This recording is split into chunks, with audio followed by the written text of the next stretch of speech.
Life Management Science Labs would like to acknowledge that we live and produce this podcast on the traditional lands of the Wurundjeri people. We'd also like to acknowledge the traditional owners of the land of our listeners and our international colleagues. We'd like to thank and pay our respects to the elders, past, present, and emerging.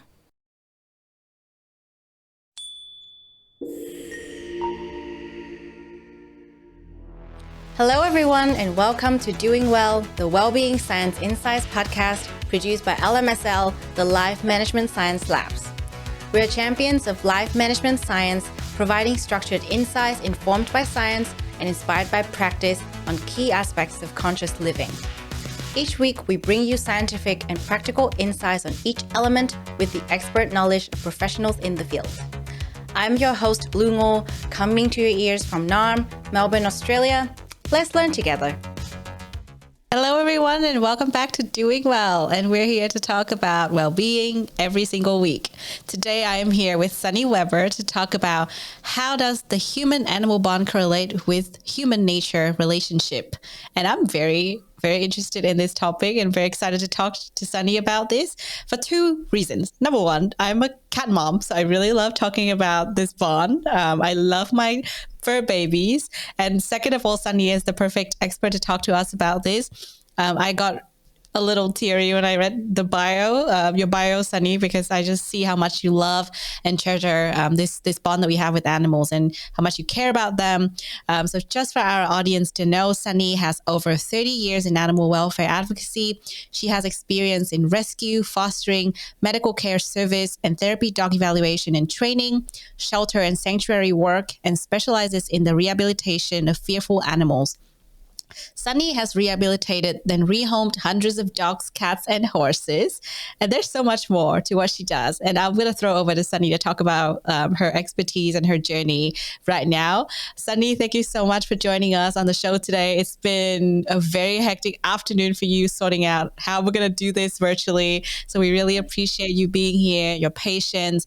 And I'm also very interested to know more about your journey, you know, how you got here, why you did the work that you've been doing. You chose the path, and also there might be other things that we didn't get to cover when we read out that bio. So here's your chance. Please introduce yourself. Hi, I'm actually in Greenwood Village, Colorado, United States. So we are quite a ways away. We are entering into our evening, and you are entering into your day, which is always interesting. But I think you're also a day ahead of us. So that's even more interesting. You'll have to tell me how tomorrow is. Anyway, I started working with animals as far back as I can remember. As a kid, I was always attracted to animals. I wanted to become a veterinarian. And when I was going to school, they were not allowing women into veterinary school except under very exclusive qualifications, which I did not have. Ironically enough, when I turned 50, I had a car accident and I sustained a pretty substantial head injury. I lost my entire personality. I was in the middle of writing a children's book about a dog, and I had to stop because I could not read. I couldn't spell. I couldn't punctuate. And my personality completely changed. I'd always been a very independent, adventurous woman. And all of a sudden, I became afraid of everything. And through the years, the 5 years of therapies, both drug and physical therapy and psychological therapy, I studied the brain and I studied how to get mine back. And as I healed and as I learned, I suddenly understood fearful animals. Although I'd always worked with a lot of animals, I didn't do it professionally. And then once I got into the profession, I was working with highly trained dogs. I trained dogs. And then I suddenly couldn't. When I had the car accident, I was actually training a service dog for a quadriplegic who lived in another state. And fortunately, she was pretty much finished. So I was able to finish her off and get her back to him. And then I thought, now what? I can't problem solve. And so I began to volunteer after losing my own two dogs 3 weeks apart. I had all that nursing time free. And I went to the local shelter, which we're very fortunate here in Denver to have a gigantic, very modern shelter. And I began to volunteer in all kinds of different departments. gradually I shifted my focus onto fostering. And I found that I had a natural ability to understand the innate and primitive fear in dogs that were under-socialized, genetically misbred, so that they had a lot of natural fears. I had a lot of affinity with the dogs that had been mistreated. So I found that fear is nature and nurture. And I began to work with a lot of dogs that no one else could work with. They were euthanizing them. And so I was able to save all the dogs I worked with. We got them all rehomed. I worked with the adopters, and every one of those dogs stayed in their homes. And that really turned the light bulb on for me. And so I wrote my first book, Beyond Flight or Flight, A Guide to Working with Fearful Dogs. And it continues to be a bestseller all around the world, particularly with people who work with shelters, rescues, fostering, and particularly people who are working and trying to rehabilitate puppy mill dogs. I've worked with fearful horses, and of course I foster cats, and cats are a quirky little creature all unto themselves. And so you have to really kind of understand what their separate needs are. For many, many years, they were treated as just little dogs, and they are a completely separate species. So it's been a really fun and interesting time all my life, being limited by my age, my sex, the limitations that society puts on women, and then to finally have those doors start to open, and now to be in a position of being the so-called wise one. And so I've written 5 books on dogs. I've worked politically for animal welfare legislation in our state legislature. I'm currently the president of an educational nonprofit for animals, and we network with all the other animal rescue groups in the state. So it's been a fascinating time, a fascinating career. And the best thing about it is that I feel like I have something to give, and it's needed. Yeah, what a beautiful story. I mean, the part where you had the accident was definitely a really sad part of that story. And it was probably unfortunate to a lot of people, but it seemed like you came out of it so much stronger, and you do wonderful work now because you can understand different aspects of that, human animal bond. Right. And I feel like that's the beauty of this conversation. We're going to go to, these different places that we probably don't talk to about very often. And I think when it comes to fearful animals, it is a very important thing to notice. And a lot of people just dismiss that.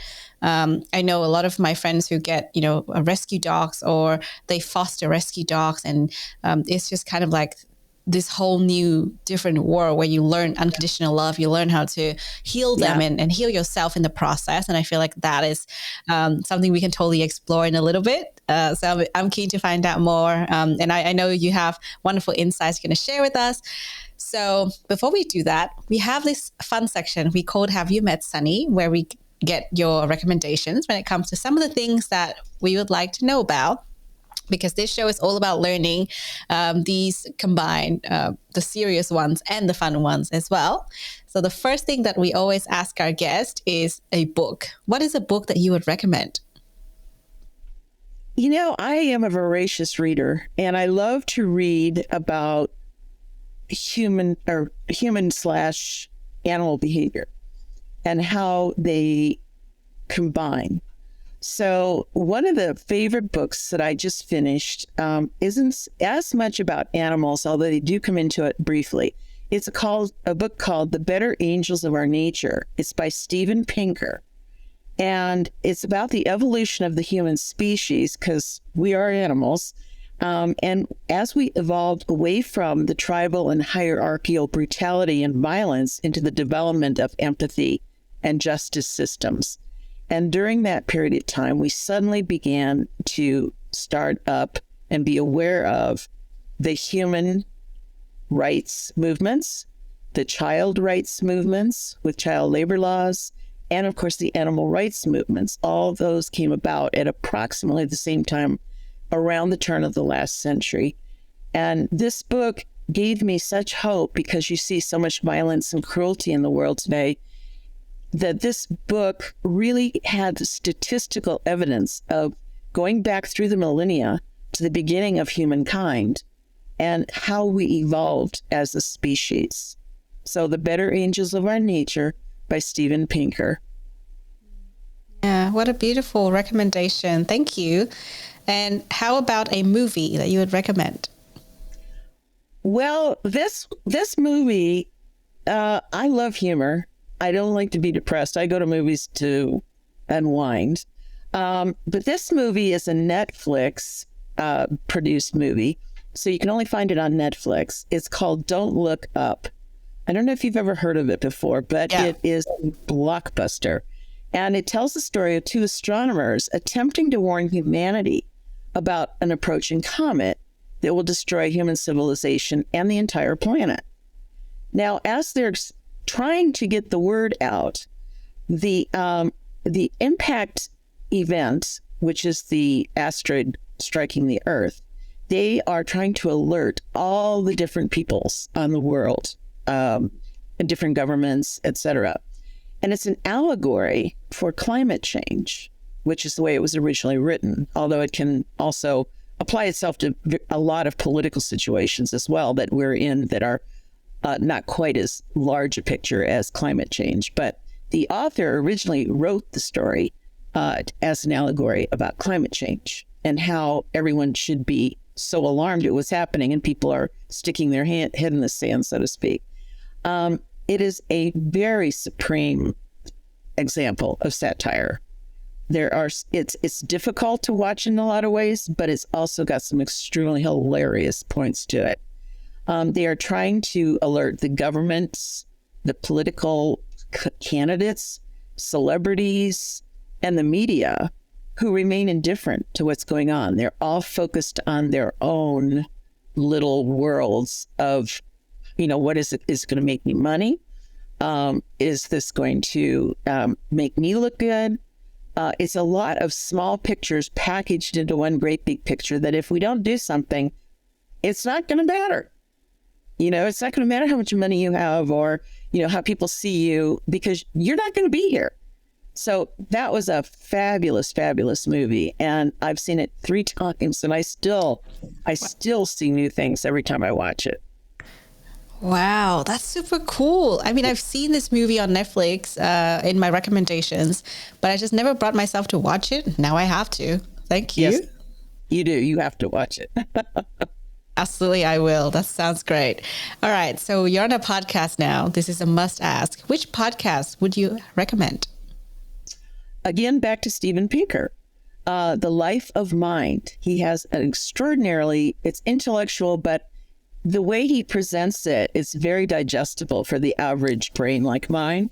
And it's about the evolution of the human species and how it's been affected through millennia by societies, religion, government, and then the development of rule of law, educational consequences, socioeconomic limitations, and race relations. He has a variety of podcasts that touch on all these subjects. The man's mind is so fascinating to me. I just don't know how all those brains can be in one head. Oh, that's a really good one. And next question is about your famous role model, or if not famous, then who's your personal role model? My role model my entire life has been one woman, and that is Gloria Steinem. She is a feminist from the 60s and 70s. She's in her 80s now, and she's still making inroads fighting for climate change and women's rights all over the world. I've had the privilege of meeting her 3 times, and that's only because I like to crash press parties. And I used to work in journalism, so I had a press pass. I would try to sneak in first, and then if I got caught, I'd pull out a press pass. But anyway, I met her 3 times, and she gave me very excellent advice the very first time I met her. And by the time I met her for the 3rd time, I said, I followed that advice you gave me 20 years ago. And she said, oh, what did I tell you? And so I told her, and it was about, reaching back for the women behind you to pull them up the ladder. And because I've been self-employed my whole life, and I've always employed women and trained women, and tried to help them not only break glass ceilings, but also to be self-employed when they had to be, and to make their own way in the world and not to be dependent on anyone else but themselves. And she's very quiet. She's you'd think that as a feminist, she'd be, screaming and pounding desks, and she's very petite. Her wrists have to be about 2 inches round, and she's very beautiful in nature and looks and in carriage. She's a very classy woman, and she's very quiet, very intellectual, but she has a killer sense of humor. I actually got to meet her one and only husband, and I told him, he was with her on a tour, and after we had a little chance to chat, and she signed one of her books for me, the crowd whooshed her into this reception area, and I was left behind because I saw her husband standing there, and I went up to him and I said, I can't find anything about you on the internet. And he goes, me? Why are you looking up me? And I said, because you remind me of Linda McCartney. Paul McCartney, the Beatle, his wife, Linda, they were still married then, she hadn't passed yet. And he said, Linda McCartney, why? And I said, because she caught and kept the cutest Beatle, and you caught and kept Gloria Steinem. You must be a hell of a man. I love that. He just busted up laughing. But she's written so many phenomenal books, and they're about self-confidence and how democracy starts in the home. If you don't have democracy in a home, you're not going to have it in a community or a state or a nation or a world. And equality in life is for everyone, regardless of social spectrums and politics. Now, her husband, David Bale, was an animal rights advocate, and that's how they met. She spoke to an animal rights group that he was the president of, and he was explaining to me this long distance romance that they had. He was in California, in Los Angeles. She was in New York, and he goes, I had to marry her because I couldn't afford the phone calls. I love that. So he and I hit it off really well because we had animal rights and animal advocacy in common. And unfortunately, he died of a brain tumor just 3 years into their marriage. Oh, that's so sad. Yeah. But beautiful as well. Thank you for sharing that. I'm letting it sink in. That's a lot to process because, that sounds wonderful and sort of tragic towards the end, but beautiful that it happened. Yeah, very, very wonderful that she found a man that got her, and he was to let her have the spotlight. When she went into that reception, he said, look at her. She still thinks of herself as trailer trash, but look at her. He was so proud. That's adorable. Wonderful. And final question on this part. What is a course you've completed that you would like to talk about? I recently completed a certificate program in nonprofit management, because I was recently asked to take over a startup nonprofit educational animal humane education program. It's called Colorado Animal Protectors. And I have had such a ball trying to get this nonprofit off the ground, because I've started many for-profit businesses, and I love the startup and all the problem solving and the structural building of a successful business. But I'll tell you, nonprofit is way different. And you have a lot more regulations. You have a lot more responsibility for other people's money. In private business, if you make a mistake, it's your money you lose. If you make a mistake in nonprofit management, you lose a lot of other people's money. And you don't accomplish your mission. And so it's a real passion for me. And I thought, okay, I've got the business end of it. Let's figure out the nonprofit end of it, and how to manage volunteers and board members and donors and people who come and volunteer at events, and how to widen your umbrella to encompass all these different personalities who have one passion, which is animals. That sounds wonderful. And I love that you're still learning and picking up new things and you're so excited about it to talk about it. I think it's such a good reminder that we should never stop learning. There are always new things to learn. Absolutely. Yeah.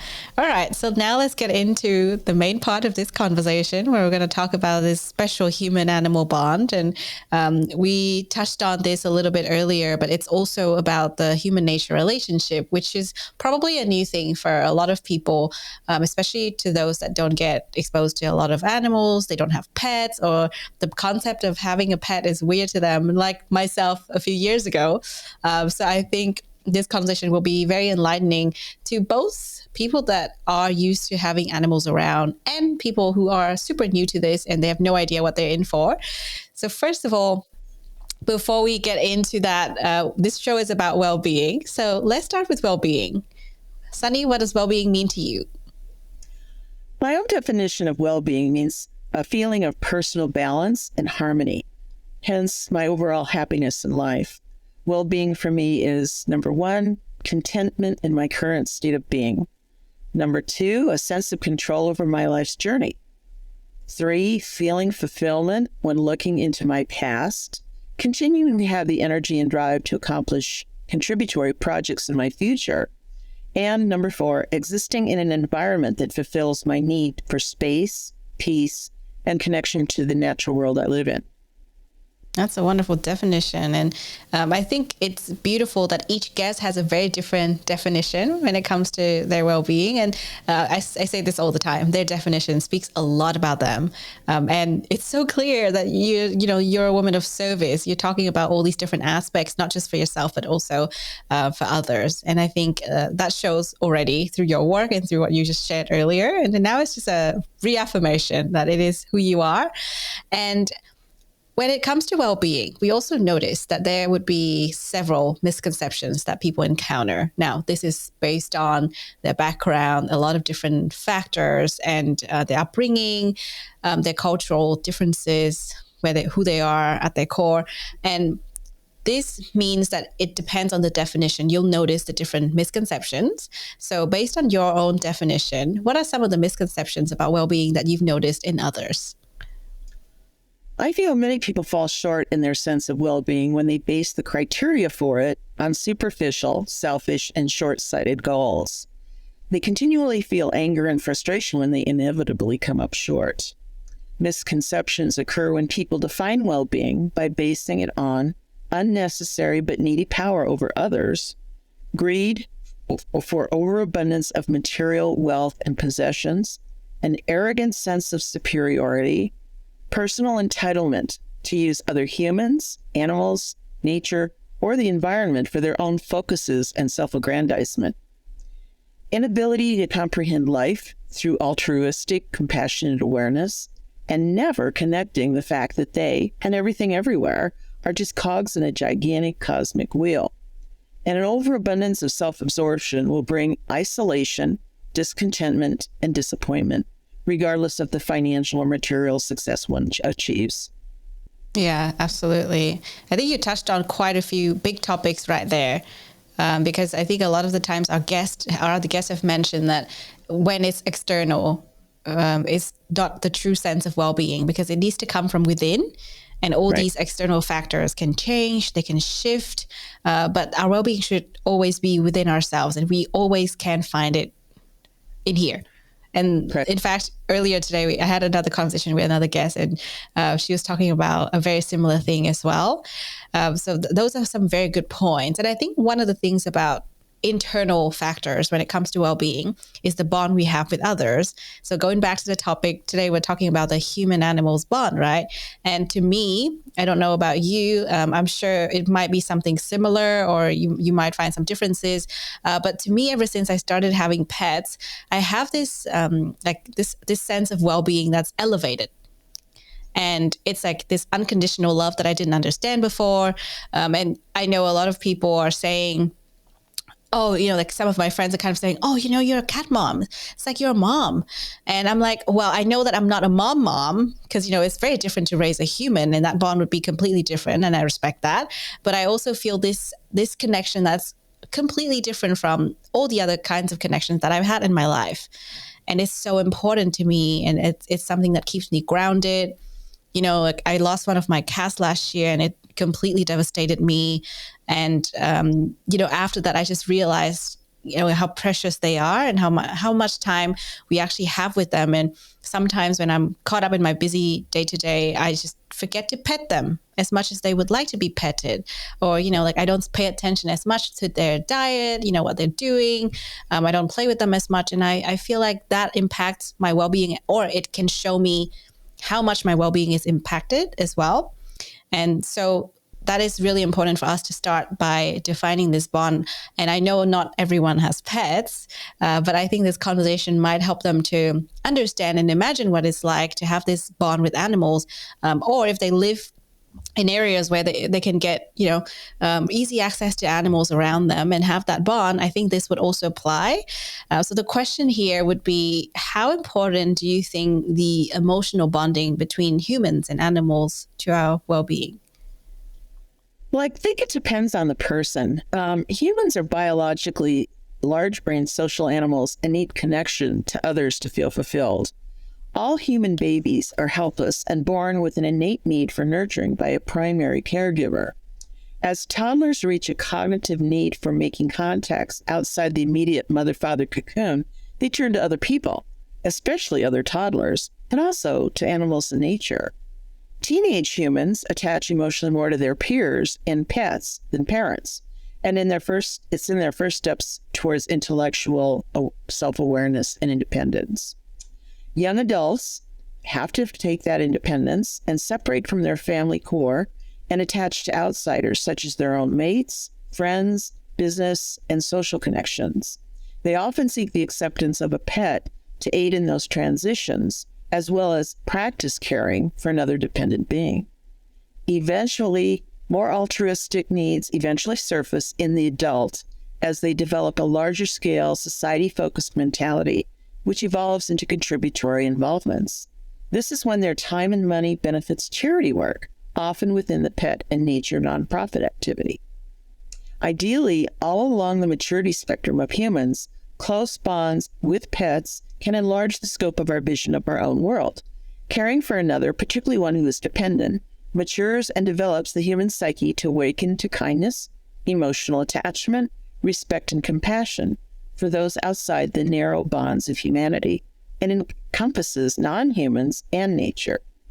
Large-brain social connectivity is shared by people, dogs, horses, elephants, dolphins, and many other species. We are, after all, just another species of animal. If left alone in the right environment, I feel all humans would benefit from animal companions. However, the human species has completely altered the environments we choose to live in. Many of us never come in contact with other species.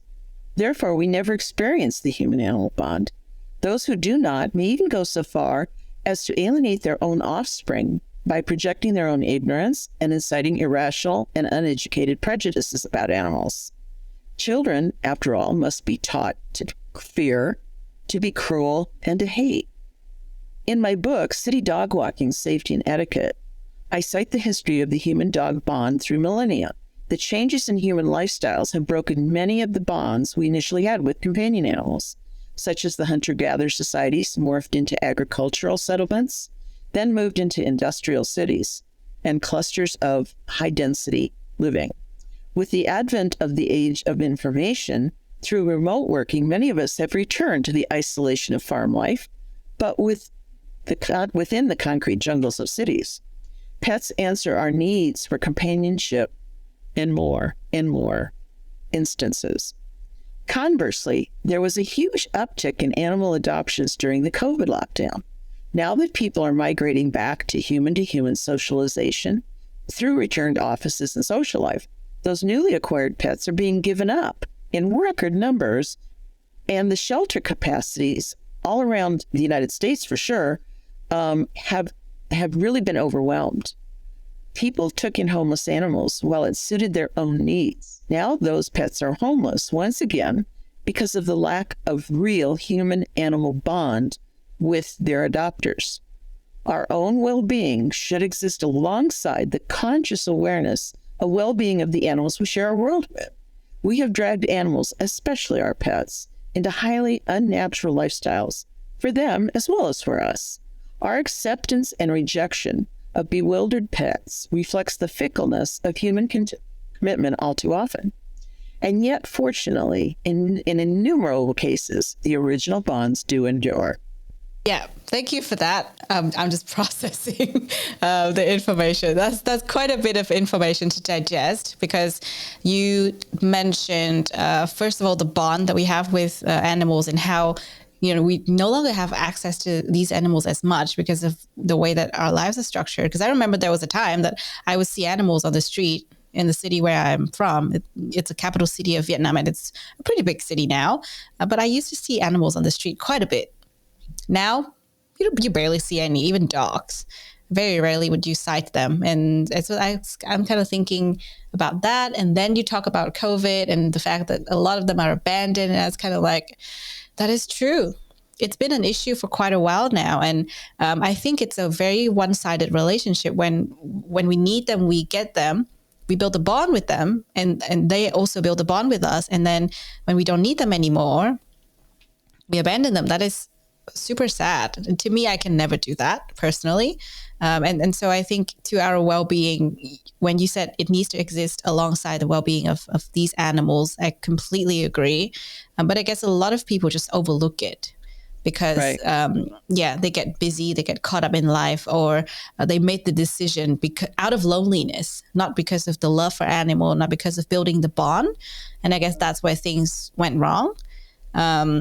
And speaking of pets, we talk about pets quite earlier when I shared my story, and you mentioned this as well. So while we have people that abandon the pets that they got during COVID, we have people that are super attached to their pets. That was me in the first year of having cats. So the question would be, can we be too attached to our pets? And what would be this impact of over-attachment, if that's such a thing? It is. And there can be some very strange illustrations of that. Over-attachment is an anomaly, and it's often seen in pet hoarding cases. In such instances, the human suffers from a form of obsessive-compulsive disorder, or OCD. This type of OCD leads a human to feel such an over-identification and obsession with their animals that they see in need of saving. They feel they alone can provide the best care and do not seek professional scientific veterinary care for their victims. They gather more animals than they can successfully or humanely care for. They become blind to the consequences of overcrowding, disease, starvation, lack of hygiene for themselves as well as the animals, and even death. Often, hoarding situations, when rated, result in dead animals decomposing and pest-ridden. It's not uncommon for the human in the case to be oblivious to such tragedy. Yeah, that sounds really sad, actually, because I do know that a few people take in a lot of pets because they truly, genuinely care about these pets. For example, in the case of a person that I used to talk to quite a bit when I first got cats. She rescues a bunch of cats here in Melbourne, and she would share that on social, and she would rehome them whenever possible.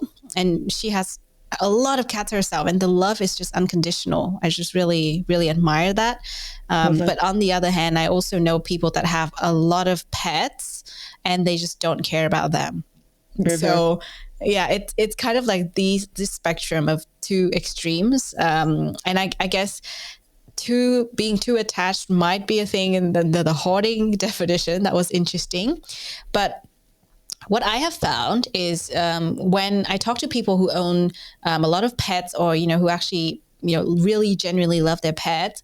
And I'm also one of those people trying to love my pets more, trying to do the right thing.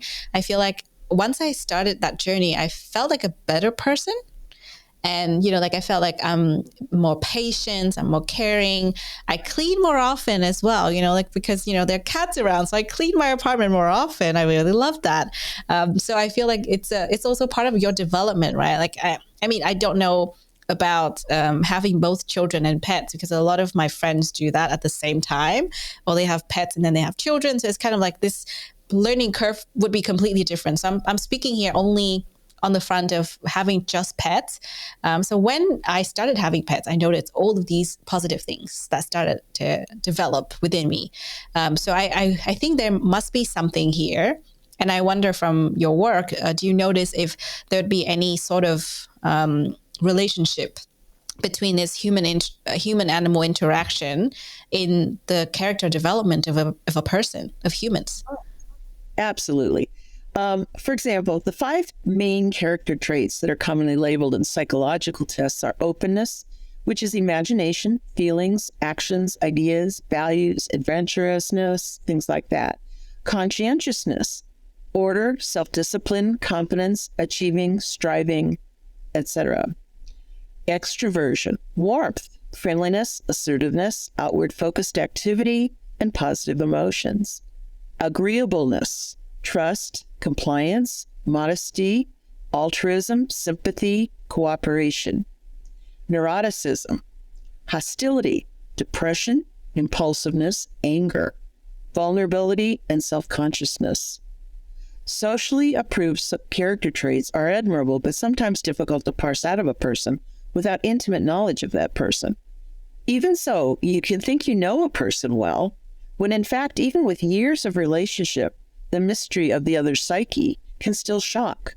For example, we all have experience with our own emotional attachment to a person who has at some point betrayed us in a surprising and distressingly unforeseen way.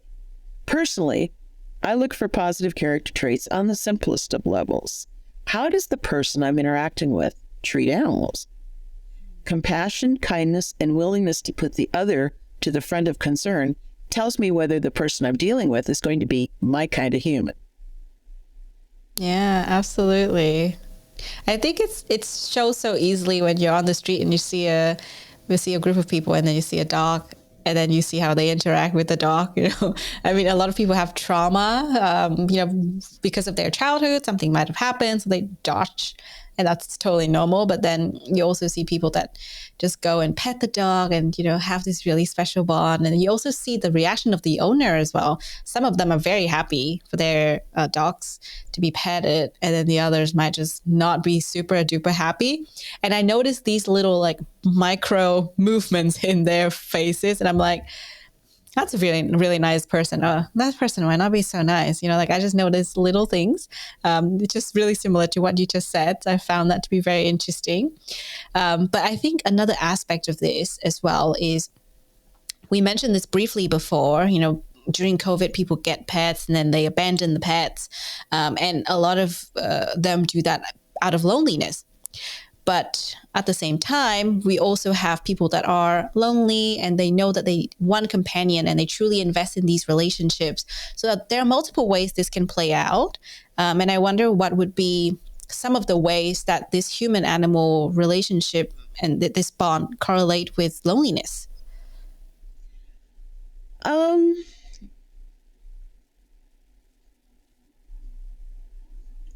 If you think about loneliness today, what is that typical person? How do they feel loneliness? What causes loneliness? Now, what I found is there's an overarching search for connections that aren't based on conditional judgment, such as appearance, race, religion, politics, lifestyle, wealth, and all the qualifications humans use as criteria for attachment to their own kind. In my book, Beyond Flight or Flight, A Compassionate Guide for Working with Furful Dogs, I concentrate on the major emotion that causes dogs to be rejected, fear.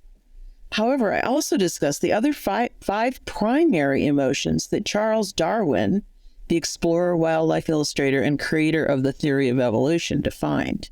He said, quote, "Higher-brained animals are those that have incipient capacity for empathy, logic, language, and magnanimity," unquote. The 6 primary emotions he defined were happiness, surprise, sadness, anger, fear, disgust. In addition, complex secondary emotions such as empathy, altruism, and devotion are currently being studied and acknowledged in many species besides humans. Happiness, surprise, sadness, anger, disgust, and fear. That sounds simple, doesn't it? Besides humanoids, higher apes, and animals, higher apes than humans, I mean. Animals do not possess the negative, tangled, overwrought emotions humans have.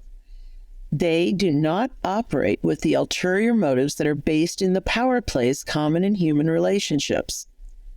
We do see that in chimpanzees and some of the higher apes, however. But the animals we mostly come in contact with do not operate on those levels, nor are they able to dwell on past slights and anticipated punishments coming in the future. Commonly, pets live in the moment, and they're simply happy or unhappy with their lot in life. They are not philosophical, judgmental, or swayed by esoteric, religious, superstitious, or political theorems. Manipulative behaviors such as revenge, spitefulness, insincerity, and dishonest motives to obtain a resource are ape and human-based only. So when a person feels maligned, lonely, rejected, persecuted, hurt, or unable to trust, they can find simple and sincere acceptance from a pet. Consequently, when a bond develops between a human and a pet, it is most often a calming result of attachment without judgment. Humans can find acceptance, companionship, and connection with an animal and skip the conflicts found in the constant juggling of power in a person-to-person relationship. And I have to agree with Dr. Franz D. Wall, primatologist and professor of psychology at Emory University in Atlanta, Georgia, here in the United States. And he wrote, quote, "This is why it is so refreshing to work with chimpanzees. They are the honest politicians we all long for," unquote. Oh, wow. That's so interesting. It's just, one take on loneliness, and you expanded it to all kinds of different emotions and how it kind of related to one another. Probably have to listen to that part again because I'm still processing the information. That was very interesting. But the final question that we have in this part is a very big question. It is the topic of the day. We were talking about this earlier, and we were saying, on the one hand, we have the human-animal bond. On the other hand, we have the human-nature relationship. And I think from my perspective, I don't know much about this area. I don't do research in it. But what I have noticed is you basically manifest the same kind of reaction, I would say, like, especially for me, when I notice how I'm treating my cats, it'd be like how I'm treating my friends. Sometimes if I'm neglecting them, I'm neglecting my friends. And if I'm paying attention to all of them, I know that I'm tuning into my life. So it's kind of like this relationship that I can correlate. I can kind of see the difference, but then sometimes I would be a little bit out of sync with everything, and I would, pay more attention to my cats than to my friends, and vice versa. So it's like a constant, like, I would say, internal battle that I've just been noticing. I don't know why. I think it has to do with a lot of different aspects of well-being, and I need to dig deeper to understand why. But I wonder from your work, how does the human-animal bond relate with the human-nature relationship, which is the key question of the day? Okay, that's a biggie. It's a very big one. Quite a bit, because I wasn't quite sure what you were after, but it became more clear the more I thought about it.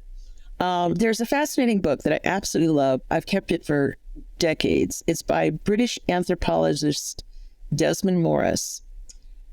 He's written many, many books on animal behavior, and he examines the signs in the human zoo. He examines the signs of overcrowding stress due to overpopulation in an environment. He cites studies concerning multiple species as well as humans.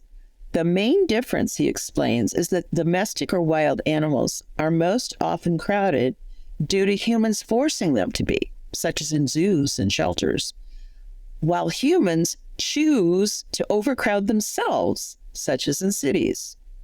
Overcrowding stresses produce many negative emotions and consequently destructive behaviors. Common results in human overcrowding are violence, crime, more intense development of the us versus them culture wars, and the most destructive of hierarchical power mongering, the ever-increasing competition for resources that are valued by any given society.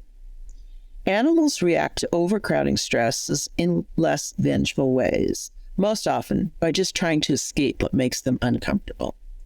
Although the higher apes will wage wars on each other like humans do, Few other species, particularly domesticated animals, will organize themselves for violent insurrections against the humans that imprison them. Humans are a species of mammalian animals. We are just one of billions of creatures and things that make up the planet Earth. Each living creature, fauna, resides in a compatible habitat, or should be able to. Things, flora, make up those habitats. We are all unique to this planet and exist nowhere else in the galaxy. Humans in their own environments must also coexist with other creatures and the Earth's environmental stratum. Humans are the only species of earthly creature that has a choice on how they cohabit and control their environments. They can either nurture or destroy their own home space or that of other humans or animals.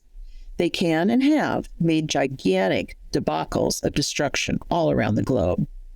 When a person opens their mind and heart to a pet companion, often they become more aware of the environment that pet needs, which enhances that person's awareness of the world outside themselves. Caring for an animal and therefore creating an emotional and physical bond opens the human to more connection to the wider world. For example, a person who is attached to a dog may purchase a house with a yard. Within the yard, there may be birds, reptiles, mammals, insects, and flora. The person becomes part of that habitat because of their wish to accommodate their dog's needs. Or a person takes an interest in exotic fish. That person then must learn about water, chemicals, oxygen, plants, and all the natural habitat requirements to maintain a healthy aquatic environment. Or a person partners with a horse. The horse needs a safe, confined area in which to live, which usually consists of a sizable patch of land. On that land will be the same species of life as in the dog's backyard, with the addition of non-domesticated animals who may pass through or reside near the horse. The human is exposed to what the horse is: space, creatures, and natural flora. By attaching oneself to an animal species other than our own humankind, people are automatically exposed to and exist within other habitat environments. This will hopefully lead to an increased awareness and advocacy for a wider vicinity of flora and fauna. Because all animals remain cognitively and behaviorally part of nature, they can help humans return to the natural world they have chosen to leave or never knew. Despite congregating in stark urban habitats we accept, we must realize high-density cities are not traditional habitats of harmony. Many studies have shown increased senses of well-being that humans will migrate to when given chances of access. More and more urban areas are constructing parks, water features, indigenous plant gardens, and natural spaces in their city planning. Planned natural environments are increasingly popular in newly developed areas around the human-settled world. On a larger scale, entire nations have set large swaths of land aside for national, regional, and local parks and recreation areas. Formerly neglected, polluted, or destroyed areas are being reclaimed by governments for emotional, physical, and mental benefits of their citizens. Close bonds with animals have led people back to natural environments where the primitive bonding instincts of humans can surface. The preponderance of advocative environmental groups all around the world in recent decades has shown that people want to save the precious habitats and environments that all our partners in existence share.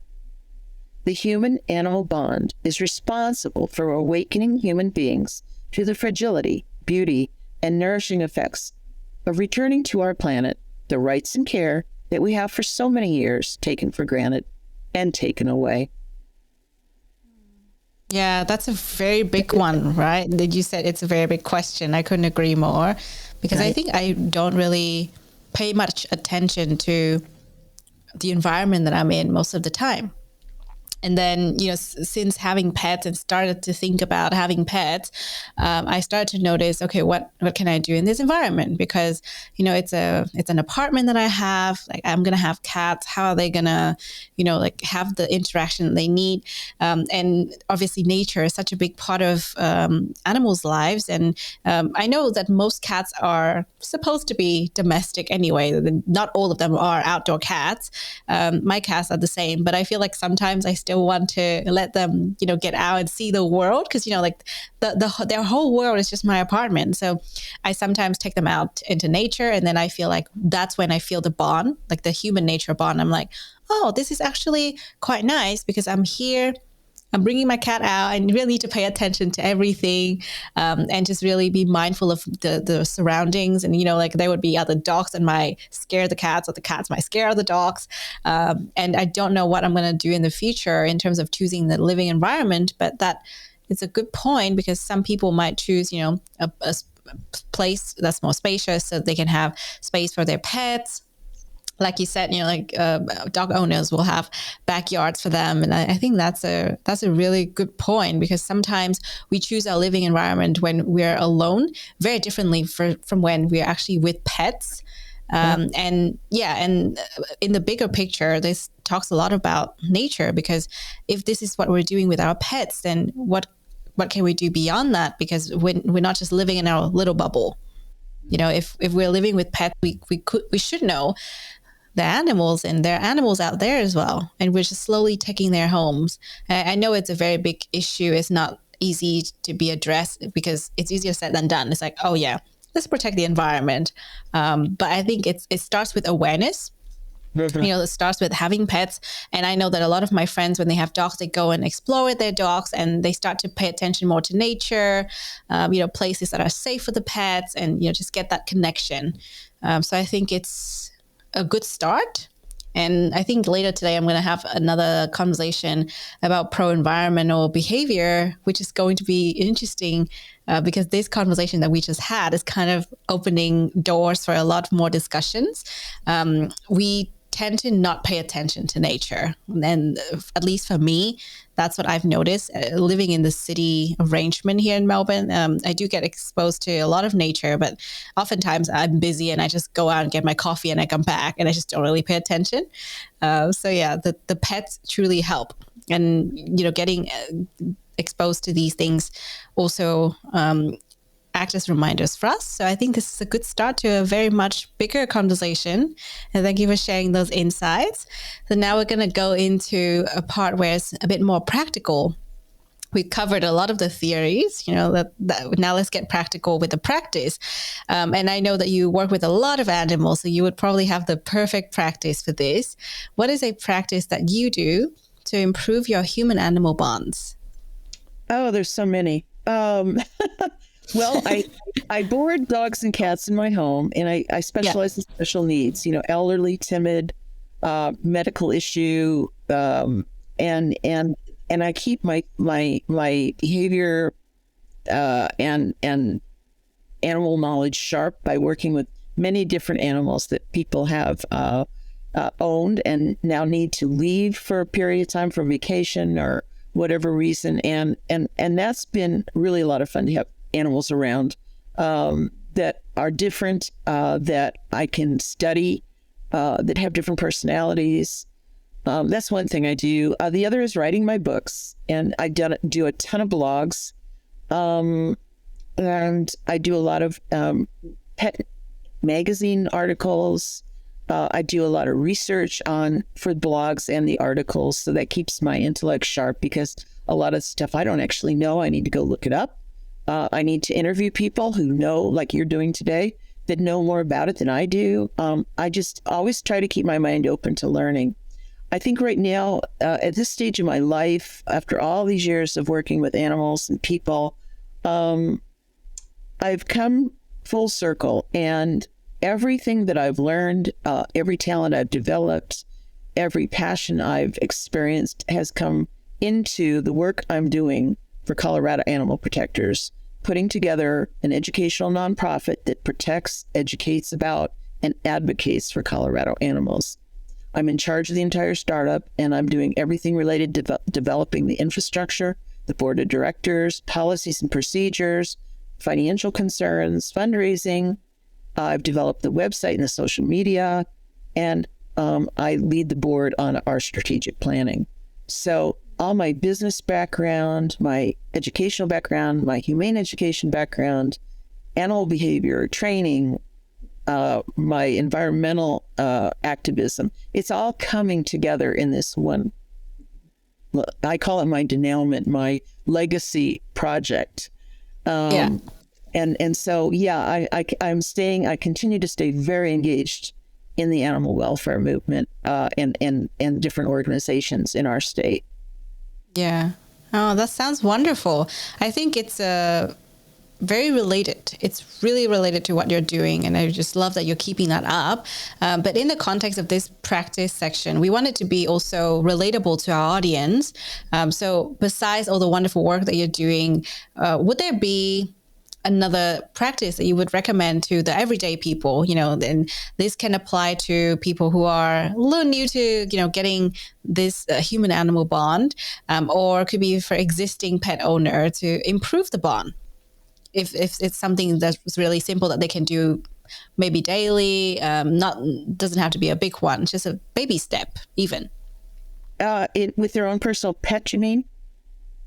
If they don't have pet, then maybe something they can try with animals elsewhere even. Tons of things. Every shelter, every rescue needs volunteers. The advantage of that is you learn as you go, and you can develop another career because you're practicing what will eventually become a needed skill. To continually be open to learning. Read. There's a ton of good materials out there on, particularly if you have a specific passion. If you want to be a humane educator, or if you want to rehabilitate fearful dogs, or if you want to be a ground trainer for horses who are afraid of people. If you, there's just so many open, if there were so many things in college that when I was going to school, there are so many degrees you get nowadays. Holy cow. I would have been all over it. I wouldn't have been able to make a decision. And so it's all about learning, seeking the knowledge. So many people are blissfully happy being stupid. And I just don't understand that myself. The knowledge is out there, especially with the internet, especially with tremendous amounts of people writing books. And I do prefer books to actually learning online or on tablets or phones, because I want to have that physical book because I'm primarily a nonfiction reader, I read to learn. Then I have that physical classroom sitting on my shelf, and I can go back and reread it and learn more things. Or when something strikes me, I think, what book did I see that in? I need to go look that up. It's there. I can go look it up. I didn't return it to the library. I bought it. It's on my shelf. But mainly, as far as the human-animal bond, if you're going to invest in animals, as far as emotionally, you don't have to physically invest. You don't have to financially invest. That's where fostering comes in. And volunteering, because the animal shelter or rescue covers the bills. They just need the bodies there to work with the animals. If you do take on a pet, then it's your responsibility to make sure that you have the funds to take good care of that pet, which means any current or future veterinary cost, and some of them can be pretty high.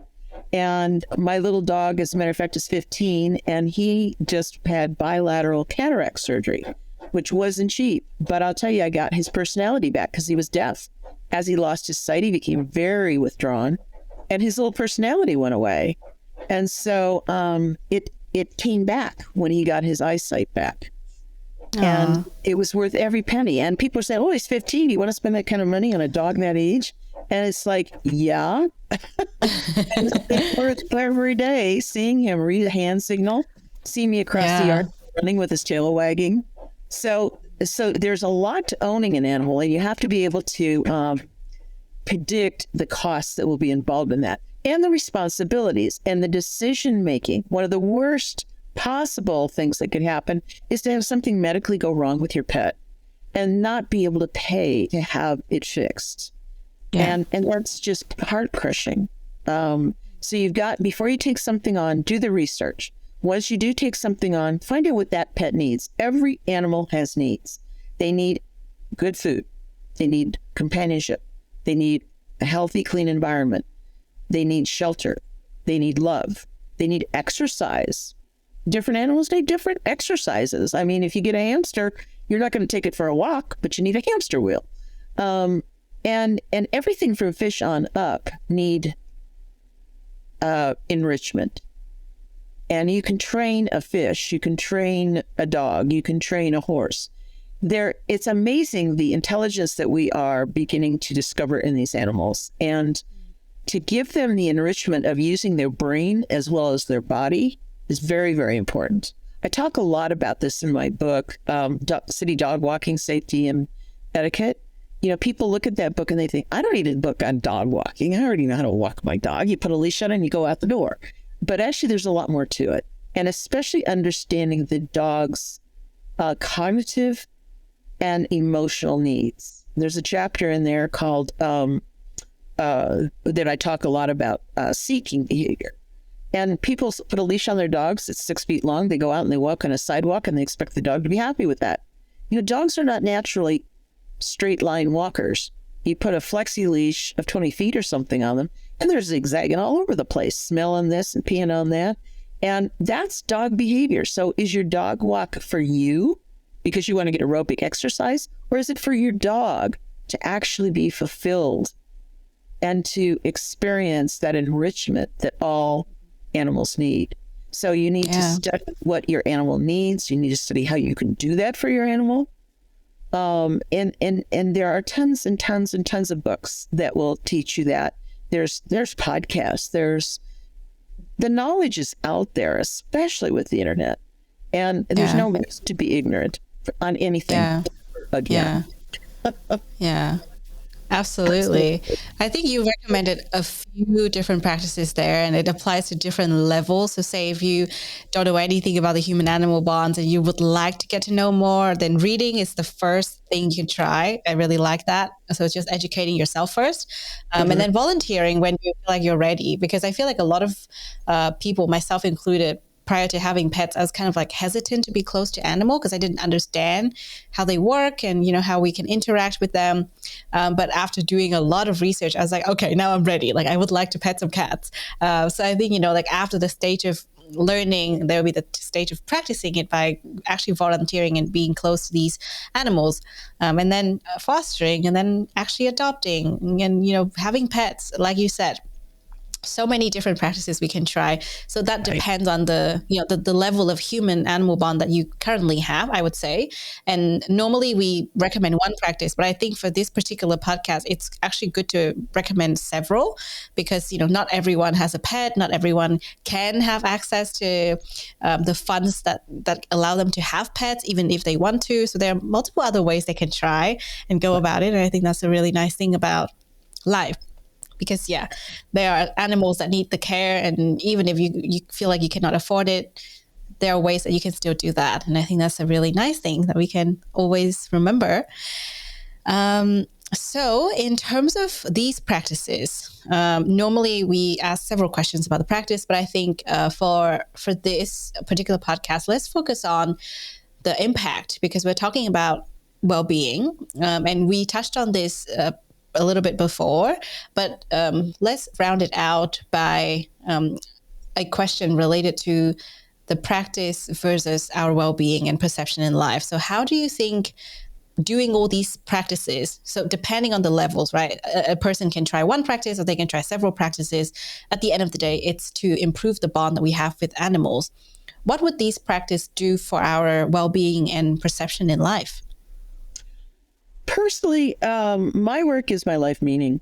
Personally, I can't face retirement. To sit around waking up each morning with no goals and sit around doing nothing or planning for something in the future like a trip, I couldn't do that. I need to have an outlet for my talents and my knowledge and my passions. And especially now, I like to reach back and help younger people coming up the ladder of animal welfare work to teach them what I've learned, which my book, Beyond Flight or Flight, about fearful dogs, when I was working with these dogs, there was nothing out there. It was about, all the books were about dog training. And training is not the be all and end all for a fearful dog. A fearful dog needs relationship, and they need to be able to trust. And you can't have a relationship without trust. I don't care what species you are. And the trust factor for all species, the feeling of safety, the feeling of attachment and trusting, one or two or a herd or a pack, whatever, that's what's so important. And so when I wrote my book, it's all about how to have a relationship with a fearful dog. But this book would apply to fearful horses, fearful cats, fearful people. I have teachers using it with middle grade students and high school students. But the main thing is to be able to contribute. For me, I think that if I didn't have an outlet for contribution, or an outlet for using all the years of knowledge I've accumulated, and to have a goal to accumulate more knowledge and then to be able to use it, for me, that's this whole body of work gives my life meaning. Yeah. But if I died tomorrow, I'd have to say there isn't anything I've missed, and I'm proud of what I've accomplished. Yeah. I love that to you, it's not a practice per se, but it's your life's work. There's so much that goes into it. It's not one practice or several practices that help you to improve this bond, but it's kind of like it's there. It's what you're doing for both yourself and for other people and for human animals, especially for these animals that you're saving and you're educating other people about. But what about for those that would like to try the practices that you recommended? Because not everyone would be having the same expertise, right? So let's just say I'm a very normal person. I'm going to try to improve this human-animal bond that I don't have yet. And I'm going to try by, reading up on it. I'm going to try by volunteering, fostering animals. How would this change my life? How would this change my well-being? Well, I think every person has a calling. Every person has a passion. They just need to find out what it is. And it's going to be the same structurally for whatever passion you choose to pursue. And if you're anything like me, I've had probably 25 or 30 passions in my life that I've gone after that can be coexisting with my passion for animals. But I just think that finding your own passion is the key, which will just naturally give structure to your day. I can't dictate my way of life for anybody else, but I just find that once you open that door and begin to search for the knowledge, and you got to remember, everybody, me, you, Einstein, Franklin, these are American, heroes. Everybody started off as a kid that didn't know anything, and you gather knowledge. And as you go through life, something else grabs your interest and you want to learn about that. You got to start somewhere, just go for it. And I had a nephew once ask me, how many jobs have you had in your life? He was just starting off in life and he was very insecure. And I said, oh my gosh. I said, Joy, I've had more. I've been fired for more jobs than most people ever have. He goes, you've been fired? Because he sees me as the rich, successful aunt, right? And he says, you've been fired? And I said, yes, many, many, many times. Well, why? Well, for a number of reasons. Number one, a lot of times I knew more than the boss, and that was a little intimidating for them. Number two, I didn't know what I liked, and I tried something and I stunk at it, so I got fired. Another thing is I didn't know enough, or I went into something prematurely and I needed to do more preparation. There's any number of reasons, but I said, do not be afraid to fail, because if you don't fail, you're not learning. Yeah, that's a really good point. And I guess what I'm taking from that answer is maybe this is a way of exploring new passions for those that would like to improve this human-animal bond, because, you don't know until you've tried. But I think from the conversation and the insights you shared earlier, I think it would help to unlock new traits that you didn't know you have, or just nurture, positive characteristic traits. Because I remember you said earlier that there are all these, positive characteristic traits that would be improved once you start to nurture that human-animal bond. So it's so much more than learning about something new. I really like that you immediately go to the passion part, because you're so passionate about this area.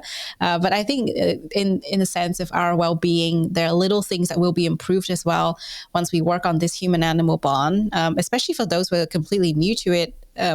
especially for me, when I look back on my journey being a pet parent, I was like, I've changed so much. I've become so much more patient. I know that I love animals. I started to, read up more on animals, and I think about animal welfare more often.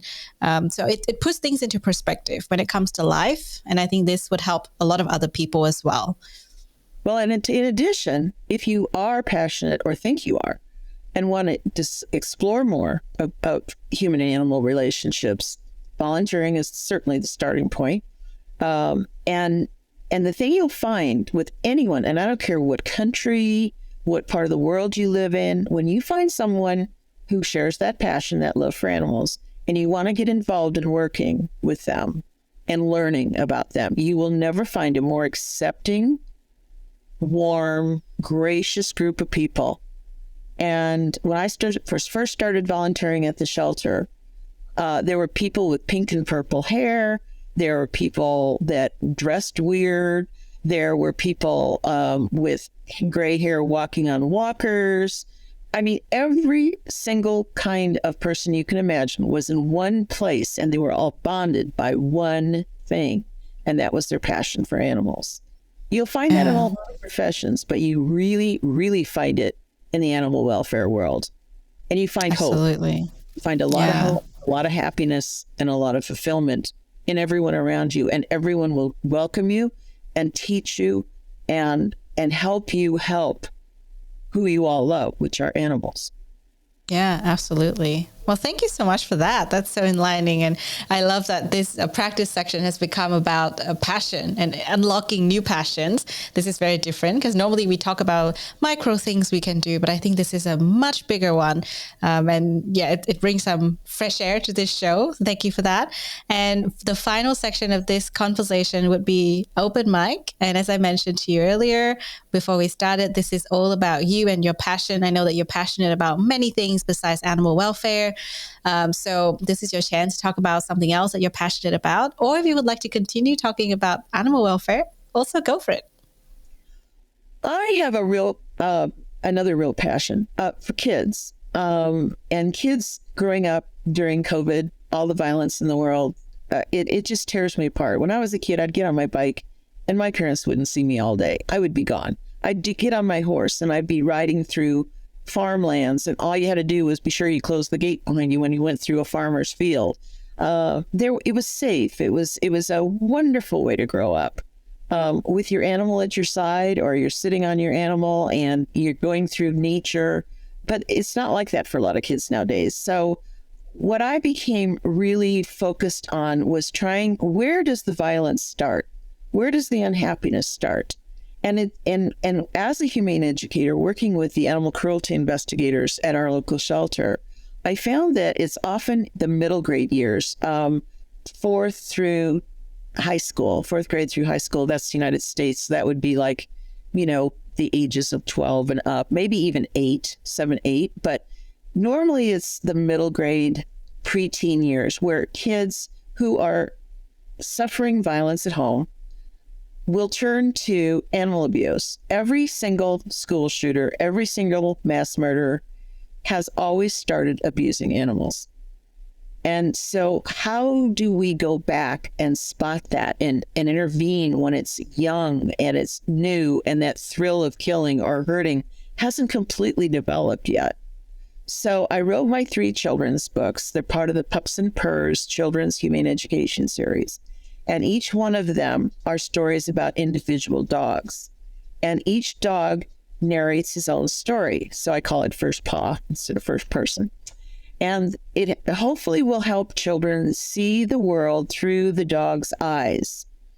And to learn that animals are sentient, intelligent, thinking, feeling beings that need to be, they're not a couch, they're not a car. You can't just go, hurt them and not have them suffer. And also, the dogs in the stories go through what children do. They go through rejection, bullying, search for self.